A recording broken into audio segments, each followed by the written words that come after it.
तेरी इबादत करते हैं। अरे अल्लाह, सिर्फ तेरे से मैं मदद मांगता हूं और हम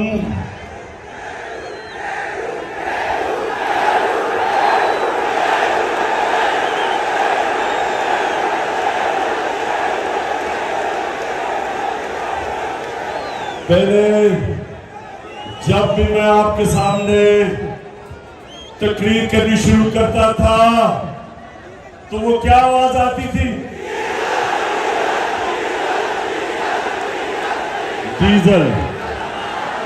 और ये अब एक नई आवाज आ रही है, ये क्या है?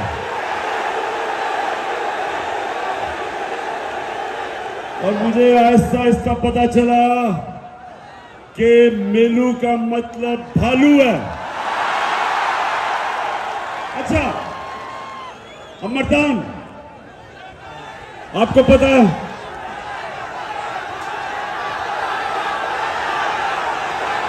क्या मर्दान, ये पहली दफा मैं मर्दान से इलेक्शन लड़ रहा हूं।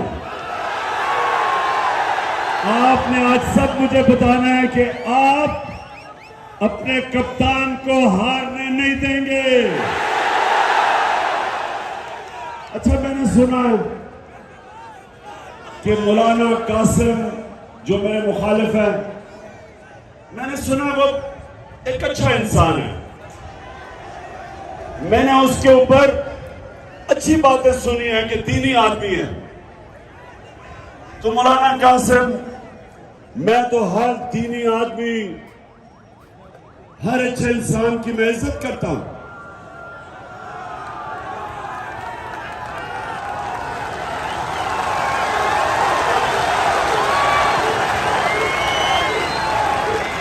लेकिन मौलाना कासिम, मैं आपसे एक वो इंसान जो समझता है कि मेरा मुल्क सिर्फ एक तरह उठ सकता है, जिधर इन चोरों ने हमारे मुल्क को पहुंचा दिया है, वो सिर्फ एक तरह उठ सकता है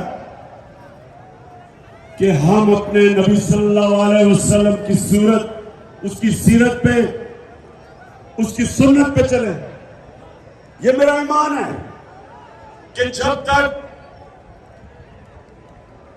तक हम अपने नबी सल्लल्लाहु अलैहि वसल्लम की शरीयत पे नहीं चलेंगे, हम जिस दलदल में हमारे मुल्क को फंसा दिया है इन चोरों ने और अमेरिका के गुलामों ने, जिन कर्जों में जिस तरह इन्होंने हमारी कौम मकरूज कर दी, हम इससे सिर्फ एक तरह निकल सकते हैं कि हम वापस उन असूलों की तरफ जाए जिन असूलों पे मेरे नबी सल्लल्लाहु अलैहि वसल्लम ने मदीना की रियासत को खड़ा किया था। तो मैं मौलाना कासिम, सबसे पहला मेरा सवाल आपसे यह है कि मेरे अल्लाह का हुक्म है अमर बिल मारूफ व नही अनिल मुनकर। मेरे अल्लाह का कुरान में हुक्म है सारे इंसानों को कि तुमने अच्छाई के साथ खड़े होना है, तुमने हक के साथ खड़े होना है और तुमने बदी का, बुराई का, बातिल का मुकाबला करना है। मेरे अल्लाह ने कहीं भी ये नहीं कुरान में कहा कि जब अच्छाई और बुराई का मुकाबला हो तो आप न्यूट्रल हो जाए, कहीं आपको इजाजत नहीं दी। तो मौलाना कासिम, मैं सिर्फ आपसे एक सवाल पूछता हूं कि घर में अपने बच्चों से जाके पूछे कि क्या नवाज शरीफ और आसिफ जरदारी ईमानदार हैं? अपने बच्चों से पूछे, अपने घर वालों से पूछे कि क्या तुम गवाही दे सकते हो कि ये जो 2-3 साल से मुल्क को लूट रहे हैं, ये 2 खानदान, पूछे इनसे, अपने बच्चों से पूछे, दिल पे हाथ रख के बताएं कि क्या ये दो खानदान ईमानदार हैं? बताओ, बताओ। 30 साल से ये मुल्क को लूट रहे। 26 साल पहले मैं सियासत में सिर्फ एक वजह से आया था। 26 साल पहले मैं इनकी चोरी और करप्शन, जो मुल्क को कंगाल करके मकरूज कर रहे थे, यहां का पैसा चोरी करके मुल्क से बाहर लेके जा रहे थे, इसलिए मैं सियासत में आया था।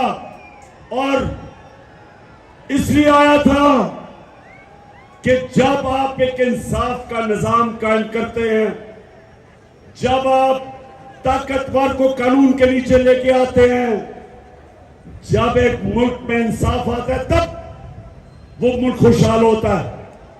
कोई मुल्क, एक मुल्क मुझे बताएं, मैं सारी दुनिया पे रहा हूं, एक मुल्क मुझे बताएं जिधर उनकी लीडरशिप करप्ट हो और वो मुल्क में खुशहाली हो। एक मुल्क बताएं, सारी दुनिया में देखी है। गुर्बत की सबसे बड़ी वजह, जब उसके मुल्क के हुक्मरान मुल्क का पैसा चोरी करके मुल्क से बाहर ले जाते हैं। तो मौलाना कासिम, आज मैं इन सबके सामने खड़ा होकर कह रहा हूं कि अगर आप समझते हैं, जिनके लिए, जिस कोलिशन में आप खड़े हैं, अगर आप वो ये समझते हैं कि ये नवाज शरीफ और इसका खानदान और जरदारी उसका खानदान, अगर ये ईमानदार हैं, तो मैं आज आप सबको कहता हूं कि उसको वोट दे दो।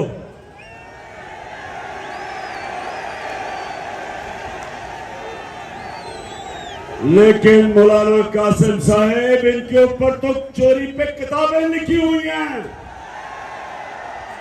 इनके ऊपर तो बीबीसी ने 2 फिल्में बनाई हुई हैं इन दोनों की चोरी पे। इनके ऊपर किताबें हैं इनकी चोरी की। मौलाना कासिम, मुझे जवाब दो, मेरे ऊपर हर रोज नई FIR कटती है, हर रोज मैं अदालत में जाता हूं, हर रोज मैं जमानत लेता हूं। मौलाना कासिम, मुझे बताएं, मैं क्यों लंदन नहीं भाग जाता?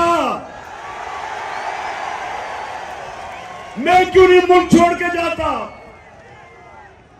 मैं अदालत में भी इनका मुकाबला करता हूं, इन चोरों का, और मैं जमीन पे जाके अपनी कौम को जगाता हूं, अपनी कौम को बताता हूं कि मेरी कौम का कोई मुस्तकबिल नहीं, किसी कौम का भी कोई मुस्तकबिल नहीं जिसके ऊपर चोर मुसल्लत हो, जिनके ऊपर अरबों रुपए के केसेस हो। तो मुझे मौलाना कासिम, आप सुने अच्छे आदमी हैं, मुझे बताएं, आपका जमीन इजाजत देता है आपको इन चोरों के साथ खड़े होना? कैसे आप अपने अल्लाह के सामने खड़े होंगे? क्योंकि अल्लाह ने तो वाज़ेह तौर पे आपको हुक्म दिया है अमर बिल मारूफ का। उसने आपको हुक्म दिया है कि अच्छाई का साथ दो। और अगर आप ये समझते हैं कि इमरान खान करप्ट है और फिर चले जाएं इसके साथ, लेकिन अगर इमरान खान करप्ट होता तो वो भी आज दुम दबा के नवाज शरीफ की तरह मुल्क से बाहर भागा होता। मर्दान,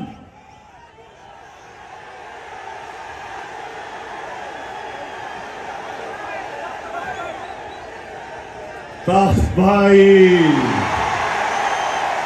लेकिन जिला तो मर्दान है। तख्त भाई सुनो, अच्छा तख्त भाई फिर से हाथ उठा के बताओ, आपने मुझे हारने नहीं देना। मैं सबकी जिम्मेदारी लगा रहा हूं, जितने यहां खड़े हैं, मैं सबकी जिम्मेदारी लगा रहा हूं कि आपने घर घर जाके लोगों को निकालना है। ये जो चोर हैं, इनके साथ मिला हुआ है इलेक्शन कमिश्नर, एक बदयानतदार आदमी, इनके साथ मिलके इसने कम से कम 10 से 15 हजार जाली वोट डलवाई हुई है और हमने 10 से 15 हजार जाली वोट के बावजूद इसको शिकस्त देनी है। मुर्दान जब मैं तस भाई बड़ा वैसे जज्बा है आपको अपने तस भाई होने का। मैं अच्छा तस भाई,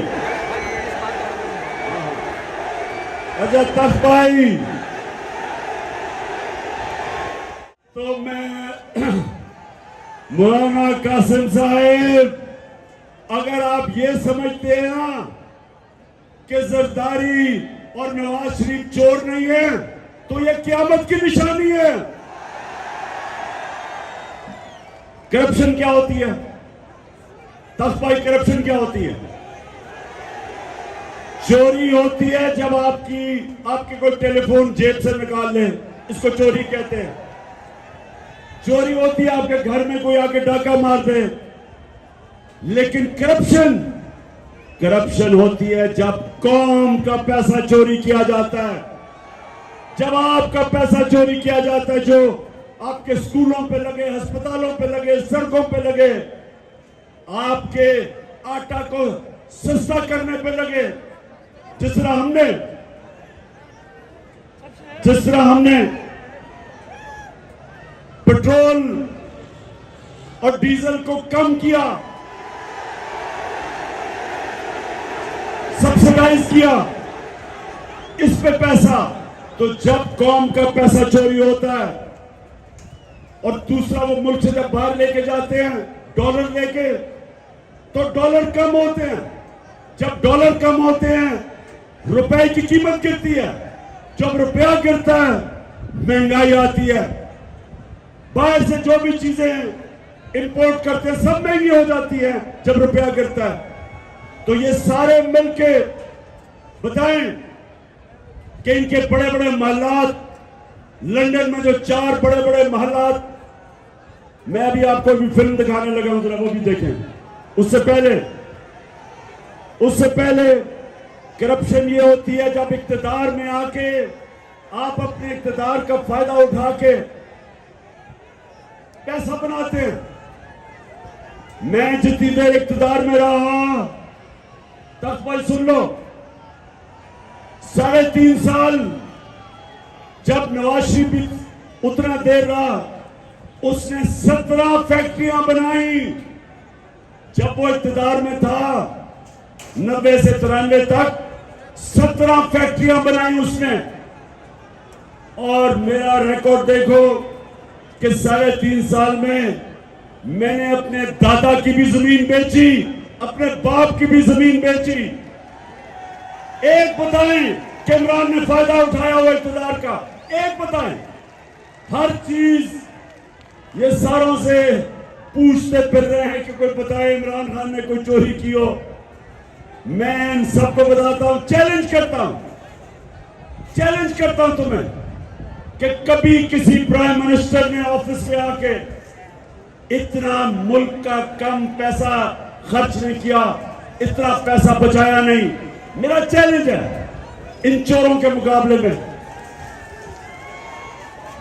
तो मर्दान, तख भाई, जिला मर्दान, अच्छा तख भाई सुनो। अच्छा अब मैं 2 और बड़े पहले मैं आपको ये दिखाने लगा हूं, ये जरा भी सारे बैठ जाएं क्योंकि मैं इनको फिल्म दिखाने लगा हूं। मैं ये चाहता हूं, बैठ जाओ तब भाई, मैं ये चाहता हूं कि ये जब आप फिल्म देखेंगे तो मौलाना कासिम को जरूर आपने ये बताना है इस फिल्म का। अब ये देखें, बैठ जाओ तक वो देखने पीछे। अच्छा प्रधान सुनो जरा, ये फिल्म क्या है? मुझे पता चला, उधर भी नीचे बैठ जाओ, उन्होंने देखना है फिल्म। क्या बात नजर आ रही है सबको? अच्छा अब पहले मैं बैकग्राउंड बता दूं कि मुझे पता चला कि लंदन के सबसे महंगे इलाके के अंदर 4 अरबों रुपए के महलात ये नवाज शरीफ ने खरीदे अपनी बेटी के नाम पे। ये आज से कोई 10-11 साल पहले की बात है। तो जब मैंने ये कहा तो नवाज शरीफ की बेटी मरियम टीवी पे आई तो सुने उसने क्या कहा, ये देखिए जरा। कहती कि मेरी लंदन तो छोड़ो, पाकिस्तान में भी मेरी बेचारी की कोई प्रॉपर्टी नहीं है, मैं तो एक गरीब लड़की हूं। अच्छा, अब मरियम को नहीं पता था कि वो सच का खुदा है, अल हक है। उसका वादा है कि आज नहीं तो कल सच सबके सामने आ जाएगा। अब उसको नहीं पता था कि 4 साल के बाद एक इंटरनेशनल इंकशाफ होता है, पैनामा पेपर्स, और उसके अंदर ये आ जाता है। उधर उनको पुलिस नीचे क्या तासु कहना। हाँ। अच्छा, तो अब मरियम को नहीं पता होता कि वो तो इंटरनेशनल एक इंकशाफ हो जाता है, और उसमें क्या होता है, उसमें पता चलता है कि वो जो 4 महंगे महल थे वो मरियम के नाम पे थे। अब जरा ये आपने मौलाना कासिम को जरूर दिखाना है। अब जरा उसका भाई क्या कहता है। अल्हम्दुलिल्लाह पे इस बात को तस्लीम करता हूँ कि अल्हम्दुलिल्लाह पाक मीम के ऊपर जो अपार्टमेंट्स हैं वो अल्हम्दुलिल्लाह हमारे। मैं इस बात को तस्लीम करता हूँ कि उनको ऑफशोर कंपनीज नेस्कॉल लिमिटेड और नीलसन लिमिटेड जो है उनको ओन करती हैं, और मैं आपको ये भी अर्ज करता हूँ उनको होल्ड करनी है इस वक्त मरियम नवाज शरीफ मेरी हमशीरा जो है। ठीक है जी, समझ गए। खुद तस्लीम करता है कि ये जो 4 बड़े महंगे अरबों रुपए के जो महलात हैं वो हमारे भी हैं, और मेरी बहन मरियम नवाज शरीफ उसकी मालिका है। सुन लिया। पहले कहती कि मेरे पास तो लंदन छोड़ो पाकिस्तान में भी कुछ नहीं है। जब इंकशाफ हुआ कि लंदन के सबसे महंगे इलाके में अरबों रुपए के 4 महलात इनके, क्यों से झूठ बोला? तक भाई क्यों झूठ बोला? क्योंकि चोरी का पैसा था। इसके बाप ने पैसा चोरी करके बाहर लेके गया था। अच्छा, अब जब पकड़ी गई, अब मरियम, मैंने कभी किसी को, अब जरा ये अगली मैं वीडियो दिखाने लगा हूं, जरा गौर से देखना। मैंने अपनी जिंदगी में तखबाई, मैंने कभी अपनी जिंदगी में इतने सीधे मुंह से झूठ किसी को नहीं बोलते देखा जितना मरियम बोलती है। अब ये देखे जरा, ये क्या कह रही है। हसन हुसैन के पास आज जो भी है वो एक अरबपति दादा के पोते हैं। उस अरबपति दादा के पोते हैं जो 1960s और 70s में पाकिस्तान का अमीर तरीन इंसान था। ये जो एसेट्स हैं, ये जो बिजनेस के लिए पैसा है, ये सारा दादा से डायरेक्टली बच्चों को ट्रांसफर हुआ। सुन लिया। कहती, अब ये कह नहीं सकती थी, देखिए मैं आपकी तरबियत भी कर रहा हूं ना, तखबाई मैं आपकी तरबियत भी कर रहा हूं। अच्छा, अब इसने क्यों कहा कि जी वो वालिद की नहीं, क्योंकि वालिद का जिस वक्त नाम लेती तो सबको पता था कि वालिद के पास तो पैसा नहीं था वो प्रॉपर्टी लेने का, तो उन सबको पता चल जाना था कि वालिद ने अवाम का पैसा चोरी करके लिया। तो कहती दादा का है। अब दादा दुनिया में नहीं था।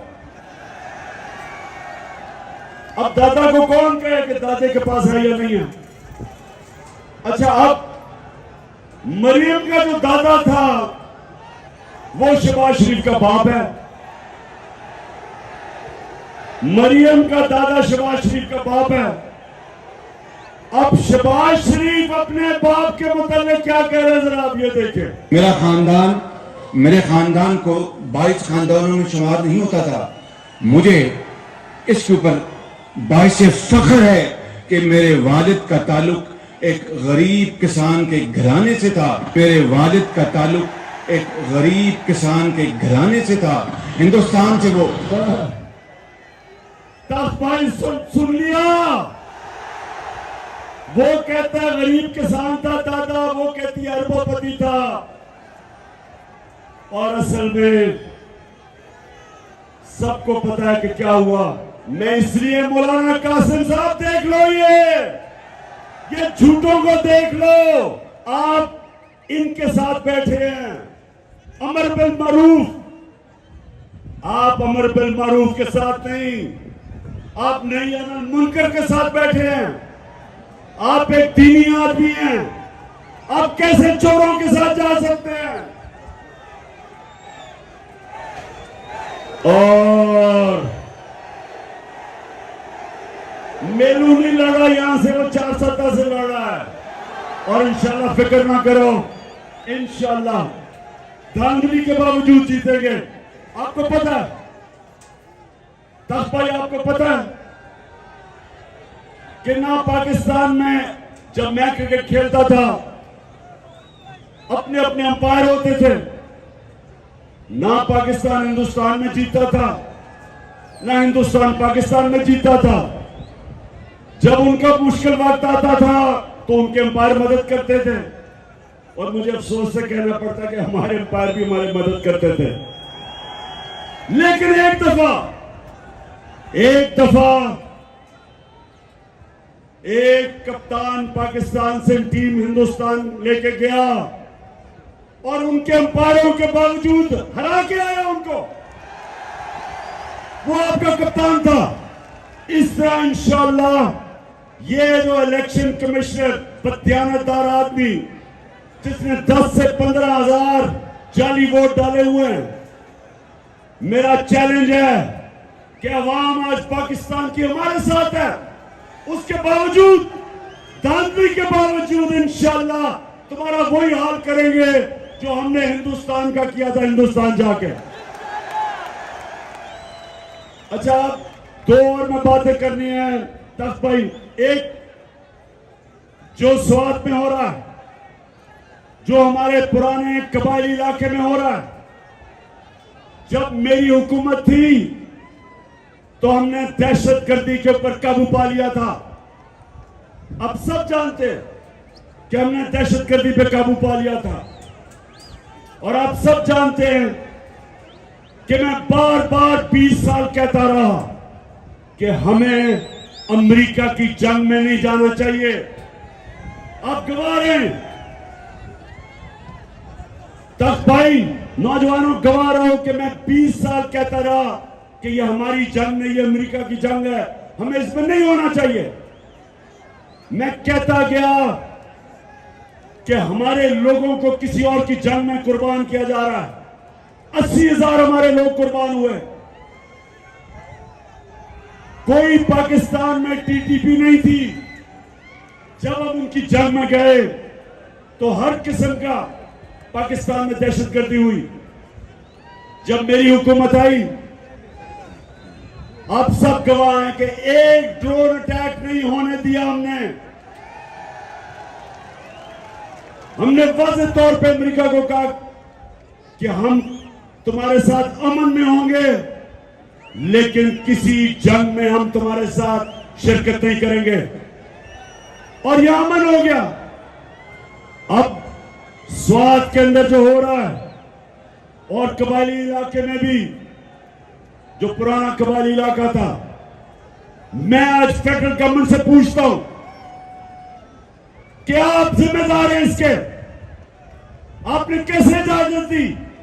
बॉर्डर आपके कंट्रोल में है और बॉर्डर से ये जो लोग आए हैं और ये जो दहशतगर्दी हो रही है और जो स्वात के लोगों ने कुर्बानियां दी थी, जब उन्होंने नकल मकानी की, उनके घर लूटे गए थे, उनको नुकसान हुआ। जो ज़कात देने वाले थे, नकल मकानी के बाद ज़कात लेने वाले बन गए। कुर्बानियां दी लोगों ने। हमारे सरबराह हमें अमेरिका की जंग में लेके गया और कुर्बानी अवाम ने दी, खास तौर पे कबायली इलाके की अवाम और स्वात की और मलकन की अवाम ने। तो मैं आज सवाल पूछता हूं, फेडरल गवर्नमेंट मुझे जवाब दो कि क्या आपका सिर्फ यह काम रह गया कि इमरान खान के ऊपर केसेस बनाओ, उसके ऊपर झूठी केसेस बनाओ, FIR करवाओ, हमारे लोगों को जेलों में डालो, मीडिया के ऊपर पाबंदियां लगाओ, शहबाज गिल को पकड़ के जिस तरह आपने उसके ऊपर तशद्दुद किया, और अब आजम स्वाति को जो पकड़ के रात लेके गए और तशद्दुद किया, उसको भी नंगा करके तशद्दुद किया, शहबाज गिल को भी नंगा किया। शर्म आनी चाहिए तुम्हें, शर्म आनी चाहिए। क्या यह तुम्हारा काम है? तुम्हारा काम है अमन, लॉ एंड ऑर्डर आपकी जिम्मेदारी है। लॉ एंड ऑर्डर का यह हाल है कि सारे मुल्क में चोरियां डकैतियां हो रही हैं, स्ट्रीट क्राइम हो रही है। इधर इन इलाकों में जो स्वात के लोग निकले, क्यों निकले? स्वात के लोग इसलिए निकले कि उन्होंने बड़ी कुर्बानी दी थी जब हमें अमेरिका की जंग में लेके गए थे। तो अब आप जिम्मेदार है जो हो रहा है। और महमूद खान चीफ मिनिस्टर साहब, मैं आपको आज कह रहा हूं कि फेडरल गवर्नमेंट को से पूछे